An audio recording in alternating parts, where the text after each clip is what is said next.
Est-ce que c'est le seul président du monde qui a été mis en prison, qui a été jugé? Combien de présidents sont jugés? Pourquoi on est en train de stigmatiser ce côté comorien alors qu'on voit dans les grands pays, que vous le connaissez comme moi, des chefs d'État ont été condamnés.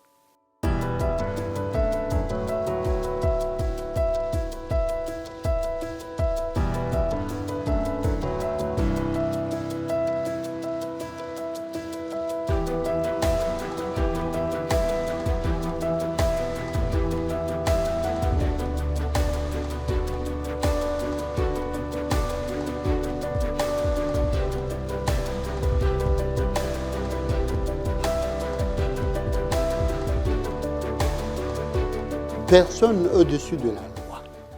Effectivement, il y a des lois comoriennes. Malheureusement, l'ancien président ne les a pas respectées. Mais c'est à nous de tirer les leçons pour que ça serve de leçon pour ceux qui viennent. On ne peut pas dire parce qu'un président fait non. Un président n'est pas président, il doit respecter la loi. Donc le problème de Mme Sambi, ça n'a rien à voir avec les droits de l'homme. C'est quelqu'un qui a fait des actes ignobles, qui a été rapproché par la justice. Effectivement, on a tenu un procès. Mais les avocats n'ont pas voulu participer, c'est leur problème. Maintenant, c'est ce qu'ils disent, c'est leur problème. Mais quelqu'un qui a fait un acte anti-loi, on ne va pas le juger parce qu'il est ancien président, parce qu'il est opposant. Ces partisans dénoncent un procès politique. Ils disent tout ce qu'ils veulent, madame. Ça, j'ai déjà entendu. Moi, ça ne m'empêche pas de dormir. Mais ce qui a été fait, c'est au vu, au su de tout le monde. Parce qu'on est en train de voir un détournement d'argent. Le président Sambi, il n'est pas issu de la loi. D'ailleurs, il n'est pas le seul président à être jugé. En Afrique, en Asie, en Amérique, en Europe, il a fait un acte ignoble. Moi, je ne voudrais pas que ça soit un exemple pour les autres. Donc c'est quelqu'un qui a violé la loi, qui a trahi le pays. Donc il a été jugé et là, on prend le poste d'opposant. Est-ce que pour apaiser les relations avec l'opposition, est-ce que dans le cadre de ce dialogue que vous voulez mener avec l'opposition, vous pourriez envisager une mesure de grâce ou d'amnistie pour l'ex-président Sambi? Il y a un opposant qui est avec moi, qui comprend. Mais l'opposant extrémiste, il n'a pas le fait de chantage. Il a rentré dans le dialogue. Et puis effectivement, j'ai des prérogatives de grâce, je peux le faire. Mais je ne peux pas le faire par chantage. Ça, attention. Donc il y en a déjà qui ont compris. On discute. Il n'y a pas de problème de ce côté-là. Ceux qui veulent ne pas discuter, c'est leur problème. Mais on ne peut pas me faire un chantage.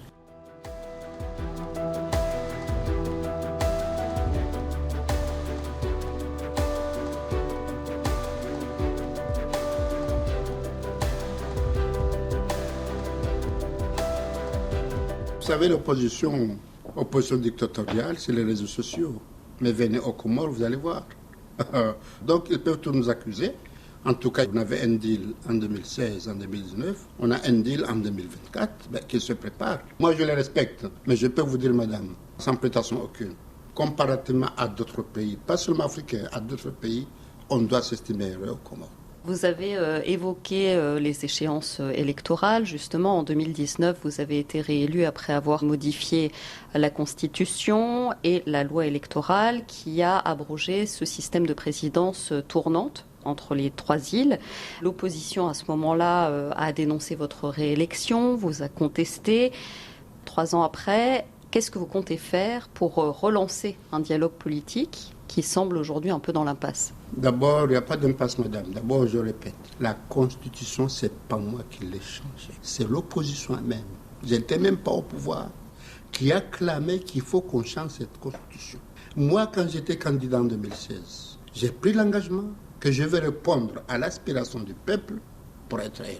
Et quand j'ai été élu en 2016, je dois respecter. Donc ces recommandations ont été données avant même que je ne sois président. Mais est-ce que le dialogue politique existe aujourd'hui au Comores? Tout à fait. On l'a tenu. Dernièrement, on a tenu un dialogue politique pour essayer d'apaiser les tensions. Beaucoup d'opposants sont venus. Parce qu'on a dit, dans le cadre des élections prochaines, il est temps que chacun donne son avis sur le mécanisme électoral pour que demain, il n'y ait pas de contestation. Bon, malheureusement, il y en a qui ne sont pas venus.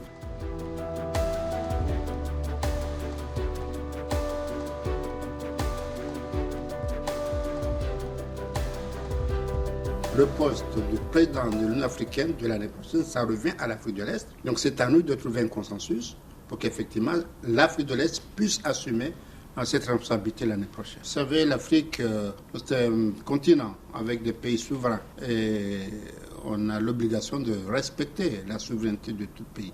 On fait partie de l'Union africaine, comme on fait partie du monde. Aux Nations Unies, il n'y a pas un vote pour les petits et les grands. Un État, c'est un État. Donc je ne vois pas pourquoi aujourd'hui, parce que c'est un petit pays qui n'a pas le droit d'assumer les responsabilités. Pour un président de l'Union africaine, si vous le devenez en février, quelles sont les priorités, quelles doivent-elles être en tout cas, actuellement? C'est la sécurité. Tout ce qui se passe en Afrique dans le cadre des changements anticonstitutionnels, dans le cadre de l'extrémisme, dans le cadre du terrorisme, ces problèmes-là sont en train de nuire à la capacité de l'Afrique d'avoir sa place.